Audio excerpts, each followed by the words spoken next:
Salut à toi et bienvenue sur ce nouveau podcast. T'es-tu déjà posé la question comment produire plus tout en maintenant la qualité? C'est ce que c'est ce dont je vais te parler sur ce podcast. Je vais te prouver, du moins je vais essayer de te démontrer que la quantité apporte la qualité.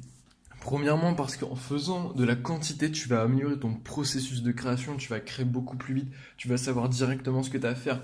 Ça revient au podcast précédent où je te parlais de l'importance d'avoir un process, non, enfin le podcast 2 numéro 2 où je te parlais de l'importance d'avoir un process parce qu'une fois que tu as ton process, tu sais quoi faire. Du coup, tu peux créer sans limite. Une fois que tu as un sujet, tu sais comment le développer, par quel moyen le développer et où arriver à la fin et le contenu que cela doit apporter. C'est pourquoi c'est super important, enfin, du moins la quantité a plusieurs avantages. Ça va te permettre d'améliorer ta qualité, de toujours t'améliorer parce qu'une fois que tu crées un podcast, une vidéo, un contenu, par la suite tu vas avoir des habitudes, du coup tu vas améliorer au fur et à mesure, tu vas gagner en temps et le temps que tu auras gagné, tu pourras le réinvestir pour améliorer encore plus ton contenu. Donc voilà l'une des raisons qui fait que la quantité c'est énorme. Enfin, ce que je veux dire c'est que ça rapporte à vraiment un gain qualitatif sur ton contenu. Faire de la quantité aussi, ça t'apporte énormément de visibilité. T'en- Par exemple, si tu fais une vidéo par mois, tu vas avoir qu'une source d'entrée pour tes nouveaux prospects, tes abonnés, de nouvelles vues. Enfin, ça te donnait qu'une source d'entrée pour que les gens s'engagent sur ton contenu. Tandis que si tu fais une vidéo par jour, ça te fait en moyenne une trentaine de vidéos dans le mois. Ça te fait 30 points d'entrée sur ta chaîne YouTube. Donc pourquoi ne fais-tu pas de la quantité, du moins au début, fais de la quantité, fais du contenu de quantité, mais n'essaie pas forcément d'avoir une qualité super, enfin énorme. Essaye d'avoir une qualité potable, par la suite que tu amélioreras, parce que tu auras des processus, tu auras des personnes qui te suivent derrière pour te motiver à créer ton contenu, mais en plus si tu commences et que tu fais de la quantité, comme je te le disais, ça va développer une base d'abonnés. Et par la suite, en fait, tu pourras réduire un peu la quantité pour améliorer ta qualité si tu n'arrives pas à jouer avec les deux, la quantité, enfin, faire de la quantité tout en maintenant une qualité. Donc c'est super important de faire de la quantité. D'autant plus que la quantité, tu peux la réduire, tandis que réduire de la qualité, c'est beaucoup plus difficile.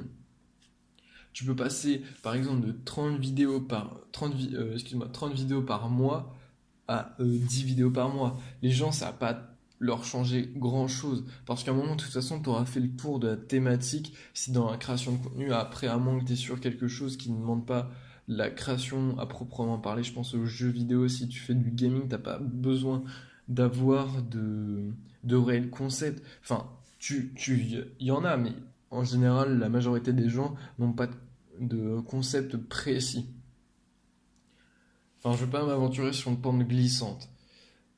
Mais tout ça pour te dire que favorise la quantité dès le début que tu crées du contenu et par la suite diminue si tu veux améliorer ta qualité, que tu n'arrives pas à jongler entre quantité et qualité, diminue ta quantité pour améliorer nettement la qualité. D'autant plus une fois que tu as mis en place ton process, en fait, tu as des templates de création, tu as des thèmes, enfin, tu as des modèles déjà effectués. Du coup, par exemple, pour ton montage, tu sais que tu vas avoir, enfin, tu as juste à te faire un dossier template, par exemple, si tu fais du montage vidéo, avec par exemple tes bandes noires, ton intro, ton outro, les effets à mettre, etc., etc., tes logos, ta miniature, elle est déjà prédéfinie, tu as juste à mettre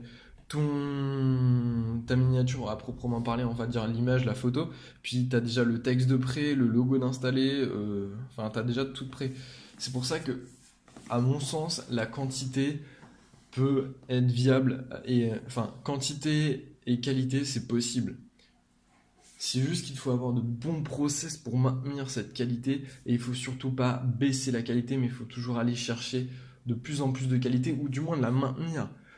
À un moment, tu vas trouver ton point d'équilibre entre quantité et qualité. En fait, à un moment, tu vas, par exemple, moi je sais que c'est mon but, c'est de faire un contenu par jour tout en maintenant une certaine qualité.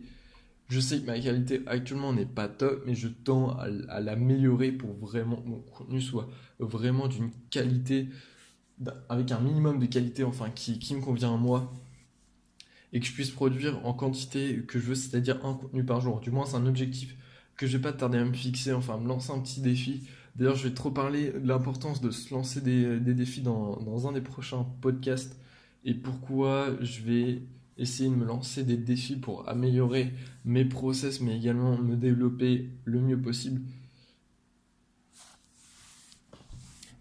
Donc juste pour revenir sur la quantité, n'hésite pas vraiment à faire des contenus de qualité, mais en maintenant une régularité dans la quantité de contenu que tu proposes.